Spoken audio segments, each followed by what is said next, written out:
مسؤولية gobolka iyo degmada Berbera iyo sidoo kale gudoomiyaha hay'adda dhawrista tayada ee dalkan Jamhuuriyadda Soomaaliland iyo maariyaha guud ee dekedaha Soomaaliland ayaa maanta si wada jir ah xariga uga jaray xafiiska hay'adda dhawrista tayada ee dalkan Soomaaliland ee magaalada Berbera kaasoo wax weyn ka tari doona ilaalinta iyo hubinta agabka kala duwan ee ka soo degaya dekeda Berbera waxa sidoo kale xafiiskaasi lagu wareejiyay gaari cusub oo ay hay'addu u soo iibisay waxaana halkaas ugu horeyn hadal ka soo jeediyay gudoomiyaha hay'adda dhawrista tayada ee dalkan Jamhuuriyadda Soomaaliland Muuse Xasan oo ka waramay xafiiskan iyo ahmiyadda uu leeyahay guud ahaan qaranka Soomaaliland maariyaha dekedaha Soomaaliland oo daartan quruxda badan muxuu ahaa nasiyay si aanu u gudano waajibaadkayaga maariyaha aad iyo aad baad u mahadsan tahay sida aad sheegtayna wada shaqayntu cid walba waa u dan hawshan maanta u nimid qaybi waxay tahay furitaanka xafiiskan qaybta labaad waxa weeye ku wareejinta muxuu ahaa gaarigaas loogu shaqeynay shaqaalaha qaybta saddexaad waxay ahayd container dawooyin dhacaya oo nin ajnabi dalka soo galiyay oo aan in muddo taalay dekada oo maanta isagana ku wareejinayno dawladda hoose si dawooyinka dhacaya containerka ah iyagana waajibaadkooda looga guto oo aan u gelin suuqa qaybta afraadna waxa weeye gudoomiye inaynu soo kormeerno dhismihii socday laabka shaybaarka qaranka ee lagu baarayay cuntada dawada iyo cosmeticska xogayaha fulinta dawladda hoose ee Berbera Cabdikariim Adan Cadde iyo sidoo kale maariyaha guud ee dekedaha Soomaaliland Siciid Xasan Cabdilaahi oo iyaguna halkaas hadalka ay soo dawamaray ayaa soo dhaweeyay xafiiskani iyo ahmiyadda uu leeyahay guud ahaan qaranka Soomaaliland lafdhabartii waa waxaan dhuunta marinaynay cidii naga eegi lahayd waa caafimaadkii waan soo dhaweynayaa hay'adan waayo waxaan garanayaa baahida loo qabo ee qarankani u qabo ka maamulka dekedahan waxaanu siinaynaa gacan buuxda waa ku soo dhaweynaynaa waxa weeye meesha kaliya aanu doonayno in laga seefkareeyo caruurteena iyo dhammaan ummadda reer Jamhuuriyadda Soomaaliland in shaqooyin badan runtii waa wada fulinay shaqooyin badan oo kalena way noo yaalaan waxa weeyaan heer qaran iyo heer gobol iyo heer degmo ay tahay in laga wada shaqeeyo waxaana ballan qaadaynaa xafiiskan inaanu si buuxda ula shaqeyno haddii la yiraahdo xafiis maxay tahay hay'aduna waxa ka mid tahay halbowlayaasha qaranka in cidii aan garanayn baa laga yaabaa inaan garanayn laakiin marka laga hadlayo dhawrista tayada waa caafimaadkii waa cuntadii waa shidaalkii waxa weeyaan waa noloshii asaasiga ah oo dhan maxay tahay marka gudoomiyaha gobolka Saaxil Injineer Axmed Cismaan Xasan oo isaguna halkaas gabagabadii ka hadlay ayaa tilmaamay in xafiiskan si weyn loogu baahnaa in uu ka warhayo waxyaabaha kala duwan ee dalka soo galaya iyo sidii loo hubin lahaa tayadooda Berbera waa albaabka koobaad ee dalkan Jamhuuriyadda Soomaaliland badeecadaha iyo wax walba uga soo degaan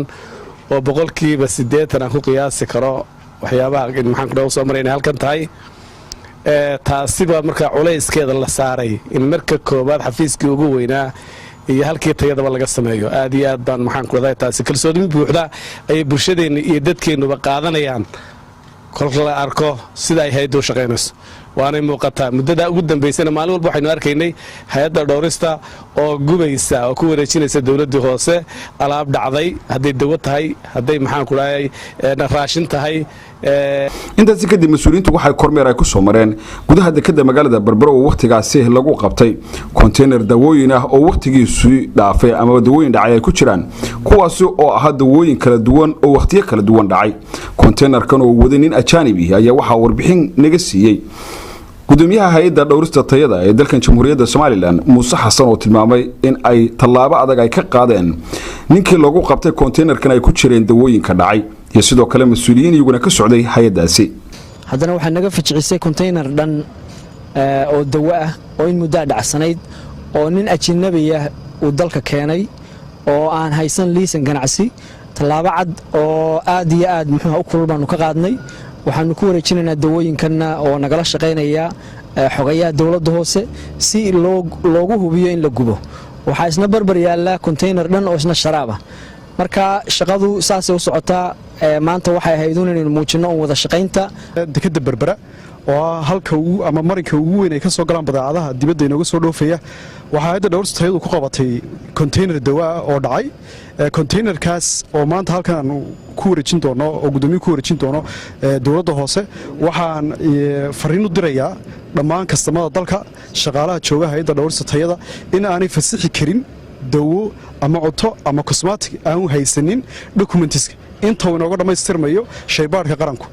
xogayaha fulinta dowladda hoose ee berbera cabdikariim aadan cadde iyo sidoo kale gudoomiyaha gobolka saaxil injineer axmed cismaan xasan ayaa iyaguna soo dhoweeyey tallaabada lagu qabtay konteynerkan daawooyinka dhacay ay ku jiraan. runtii waa wax lala yaabo konteyner dhan oo intaa la eg oo dawo sida oo dawaduna ay dhacday inuu inoo soo galo. runtii waxaase farxada hay-adda dhowrista tayada oo dhammaanba adeegsanaysa qaranka intiisii kale inay qabtaan. runtii farxad weyn weeye. aad iyo aad baan ugu ammaanaynaa waan ku boorinaynaa in shaqaalaha hawshaa ka howlgalay. annaguna haddaan dowladda hoose nahay horena wada shaqayn xooga baan u lahayn hay-adda. iminkana sidii loo gubi lahaa iyadoo weliba markhaati laga wada yahay oo aan xabad kartoon aan ku bixin ama xabad maxay tahay aan ambulin aanu ka bixin ayaanu maxay tahay hawshada gelaynaa. waajibkiinniina waad ka soo baxdeen. wuxuun baan ku ladhayaa ilaa saacadda u dambaysa ee la gubayo bahalkaa waan u taagnaan doonnaa ilaa marka u dambeeya ee godkii lagu gubi jiray lagu gubayo waannu daba taagnaan doonnaa insha allaahu. waxaan leeyahay ganacsatada reer somalilan